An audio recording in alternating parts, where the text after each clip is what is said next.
This is episode 15 of Away, a podcast for anyone interested in a secular approach to 12-step recovery. I'm your host, Steph Roberts.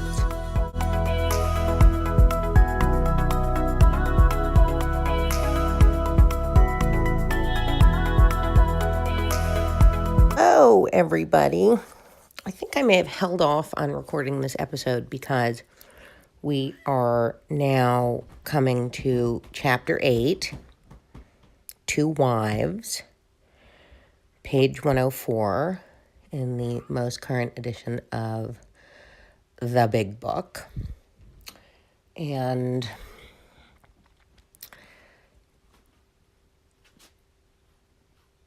it still sort of makes me angry to read it. I mean, even putting it in the context of time,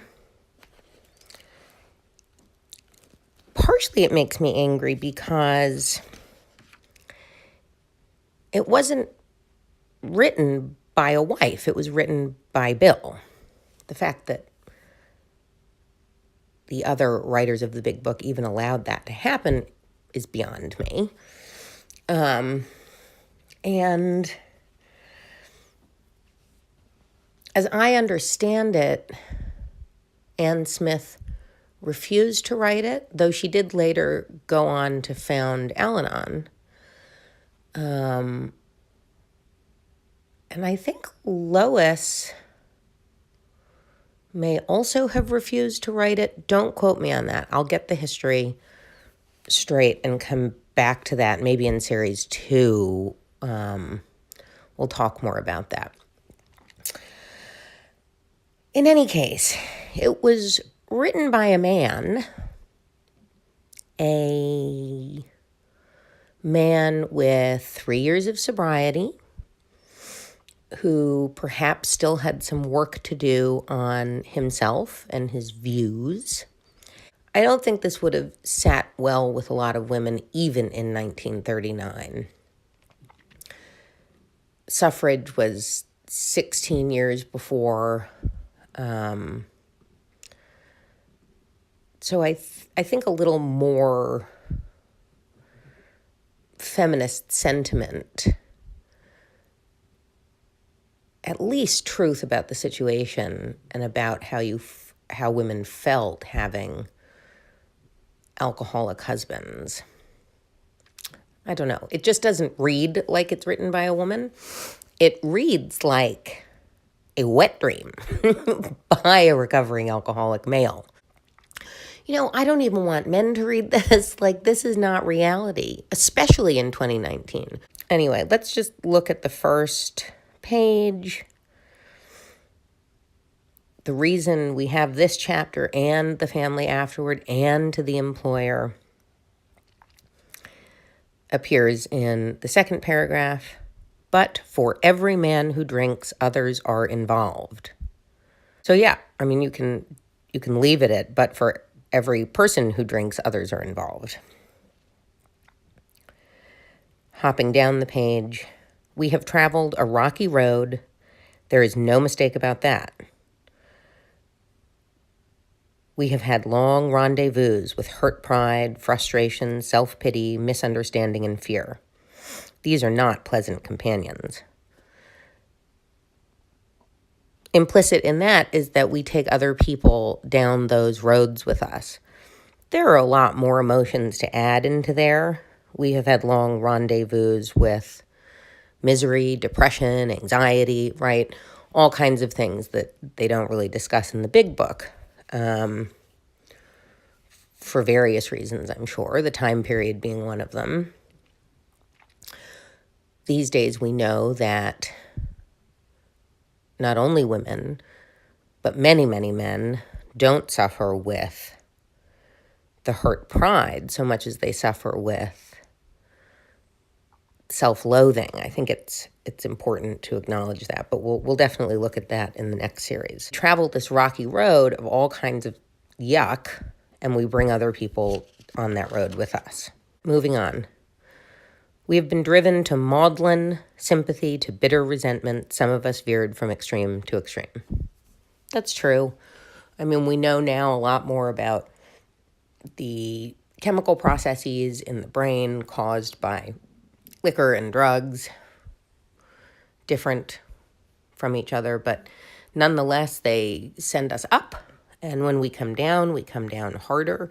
So even if you're not someone prone to depression and you don't already have a chemical imbalance that you're medicating with alcohol, you're making those ups and downs really bad. And again, you're bringing people along for the ride. Even if you're someone who isolates and drinks alone, there are more than likely people who have been let down, hurt, saddened at a minimum by you ultimately pulling away from the world. I honestly can't think of a case of an alcoholic or a drug addict who hasn't hurt someone. You may think the act of drinking isn't hurting someone, but at least the things it's caused you to do have. Just because you're doing it away from the world doesn't mean it's not having an effect on others. And while harping on that or wallowing in that isn't always beneficial, as we've said before, I do think it's beneficial to remember that, to be, I don't want to say embarrassed, but a little bit ashamed, a little bit guilty, because when you get sober, it is a great way on difficult days to stop yourself from picking up the first drink when God isn't going to intervene. To remember, I don't want to let all those people down. So the next part is from the wife's perspective, and we can say the spouse's, partner's, boyfriend, girlfriend, whatever's perspective, since these days not everyone is married. Not everyone is married to a woman or a man.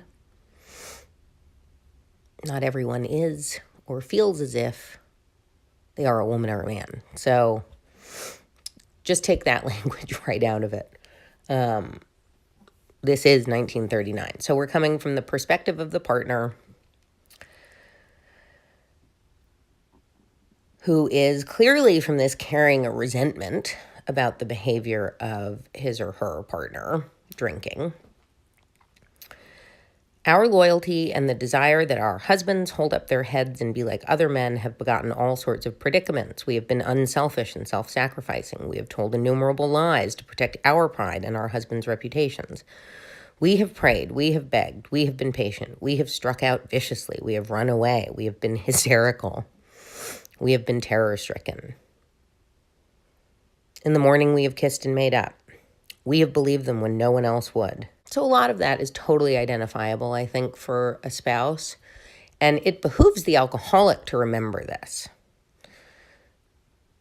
That these are some of the ways in which you have affected another person, a partner, family. And it's also in part why things like the family afterward are somewhat redundant, because I think these are things that a parent could feel, a spouse could feel, a partner could feel. Page 106, sometimes there were other women. How heartbreaking was this discovery? How cruel to be told they understood. How cruel to be told they understood our men as we did not. I don't know what this is. Sure, sometimes there were other women, other men. Sometimes people cheat when they're drinking or using drugs. The next day, they would be themselves again, and we would forgive and try to forget. Also not sure, that's very subjective. But this is showing the Dr. Jekyll and Mr. Hyde, right, that we talked about a minute ago. It sends us up, it sends us down. So taking out the overly assertive statement of what happens and how people feel, I think this is sort of that almost bipolar behavior of someone drinking or using drugs. They struck the children, kicked out door panels, smashed treasured crockery, and rip the keys out of pianos. These seem very specific examples, but okay. Take them as more general. Struck the children and kicked out door panels. Obviously, there are spouses who forgive that, and they're in a horrible cycle of abuse somehow. I'm not certain that it is best for those spouses to forgive and try to forget ever. I think those are cases in which the police should be brought in at a minimum. In this day and age, with all the headline news lately, especially because of that, the discussion has begun that good men don't hit women. Good women don't hit men. They don't rape, they don't assault, they don't hit. A violent streak is unlikely to disappear just because someone puts down the drugs or alcohol, unless there is a willingness to take further steps to deal with what is, in essence, a personality disorder at best. I don't think anyone should be convinced that an abusive man or woman or parent will stop being abusive simply because he or she has put down alcohol. And if you are an adult and you have a choice to get out of that situation, and I'm speaking to the Al-Anons, get out. Get out.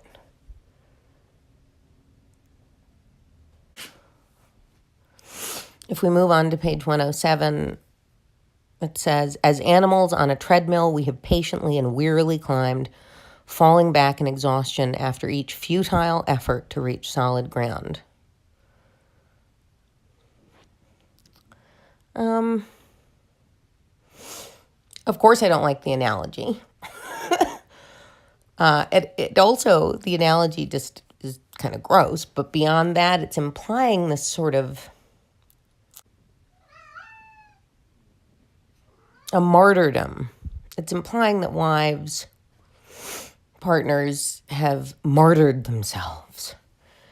I think that's how I read it, and I don't like that because I don't think that's true all the time at all. I think, again, that's a personality type. It also may be deserved. The people we've taken hostage into our world as alcoholics, they have the right to hold on to a resentment. And even if we are not supposed to, I'm not sure we can say they're not. Okay, so page 108. Perhaps your husband has been living in that strange world of alcoholism where everything is distorted and exaggerated. You can see that he really does love you with his better self. Can you? I mean, it's not a wife's, partner's, spouse's, whatever. It's not his or her responsibility to see that, to constantly be looking for that. Jumping down the page. The problem with which you struggle usually falls within one of four categories. 1, your husband may be only a heavy drinker. His drinking may be constant, or it may be heavy only on certain occasions. The world is full of people like him. Some will moderate or stop altogether, and some will not.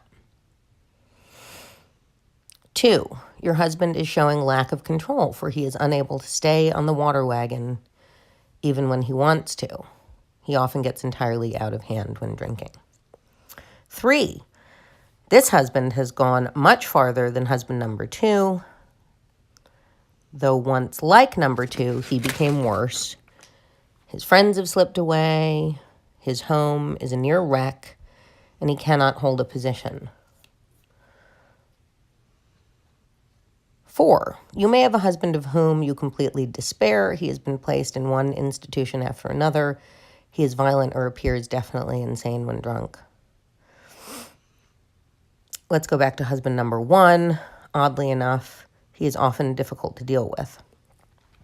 Oddly enough,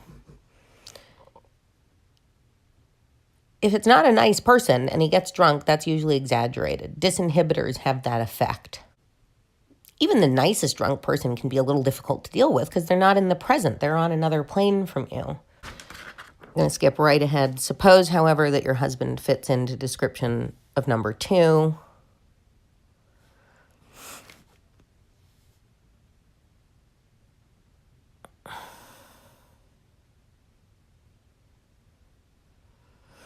Do not ask that he like to get over drinking for good. Do not ask that he do it for you or anyone else. Just would he like to? The chances are he would. Show him a copy of this book. Seems a little unreasonable to, give a big book to someone who's actively drinking too much and moving towards serious alcoholism, in this day and age, at least. So my suggestion might be different. I'm also not opposed to the idea of an ultimatum if you're sort of at a point where it's not yet dangerous. We're empowered enough these days to do that. And if you can see the situation somewhat objectively,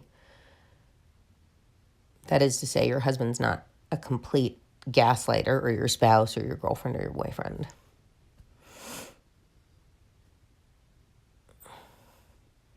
If you have a number 3 husband, you may be in luck. Being certain he wants to stop, you can go to him with this volume as joyfully as though you had struck oil. He may not share your enthusiasm. The reason a lot of this sort of makes me angry is that, first of all, it inserts things like joyfully. Secondly,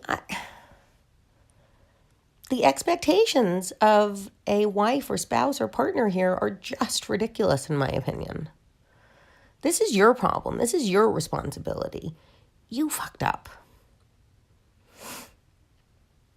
He or she or whomever shouldn't have to say it over and over again. And clearly, if they've said it once, that's enough. You haven't heard it. It's your problem.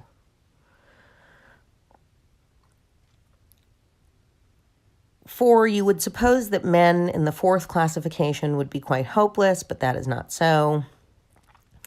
Many of Alcoholics Anonymous were like that.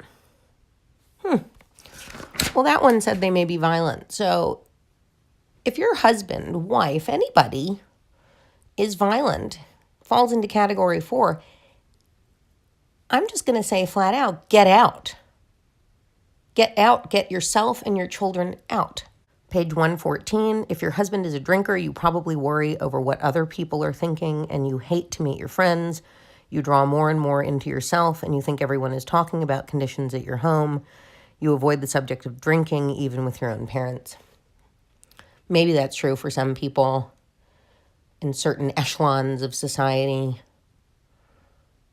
That's where Al-Anon comes in, to help you let go of the idea that other people's opinions of you and your situation matter. They don't. What matters is you. Frequently, you have felt obliged to tell your husband's employer and his friends that he was sick, when as a matter of fact, he was tight. Avoid answering these inquiries as much as you can. Whenever possible, let your husband explain. This is yes and no. It is his responsibility to be honest with his employer and his parents and his children or whatever. But you may also need to. The wife, the spouse may also need to intervene there. So again, this is somewhat subjective. Page 116, we have elsewhere remarked how much better life is when lived on a spiritual plane. If God can solve the age-old riddle of alcoholism, he can solve your problems too. We wives found that, like everybody else, we were afflicted with pride, self-pity, vanity, and all the things which go to make up the self-centered person. Bullshit. I'll get into that more in series 2. That's bullshit. Not just the God part, which is, I mean, if you're a believer, if you're religious, yes, pray about it. Yes, take a minute. Yes, ask, meditate on it. Think about what is best for you and your family. And I'm sure every spouse, every partner has had moments of self-pity. I don't know about afflicted with pride and vanity. That's not something with which I identify. And I've actually never heard a spouse, an Al-Anon member, say that. Maybe it's true. I can't speak for every woman or man. I can't. I almost feel like, though, like throughout this book, we're forced to identify with that. And that's one of those reframing moments where in 2019, we need to use some other adjectives. As our husbands began to apply spiritual principles in their lives, we began to see the desirability of doing so too. Did we? Did you? I mean, that alone is not going to help affect change in your home. You can't just pray about it. For the spouse, for the partner, more often than not, action needs to be taken. If you and your husband find a solution for the pressing problem of drink, you are, of course, going to be very happy. You will make mistakes, but if you are in earnest, they will not drag you down. Instead, you will capitalize them. A better way of life will emerge when they are overcome.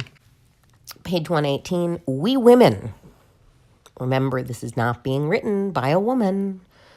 We women carry with us a picture of the ideal man, the sort of chap we would like our husbands to be.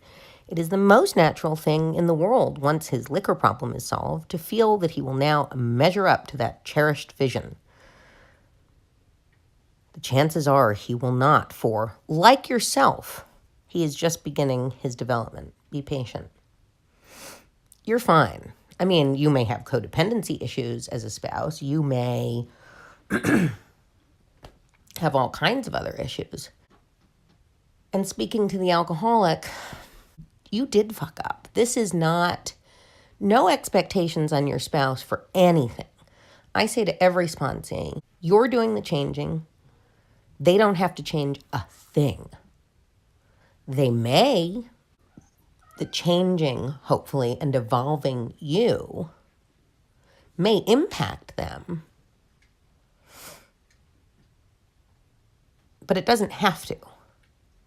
119, still another difficulty is that you may become jealous of the attention he bestows on other people, especially other alcoholics. You've been starving for his companionship. I don't know. My bet is you haven't been starving for it.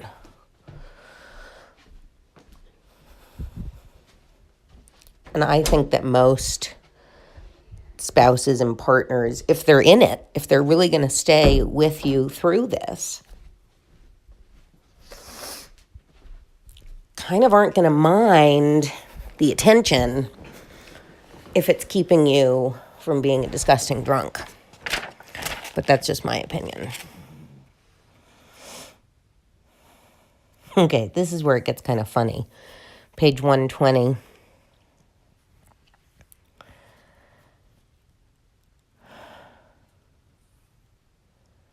Perhaps your husband will make a fair start on the new basis, but just as things are going beautifully, he dismays you by coming home drunk.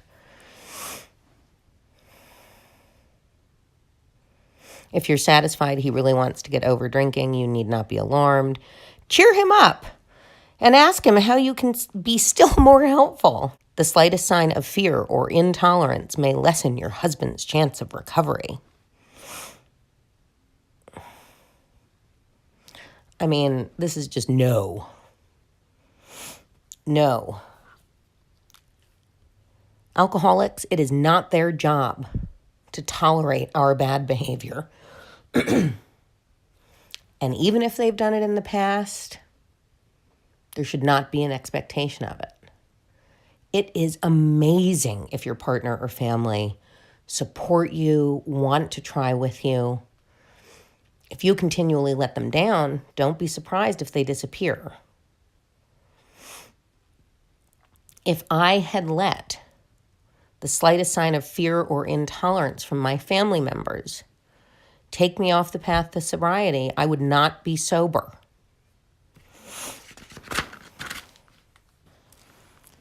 It's sort of in opposition to a lot of what we've been saying.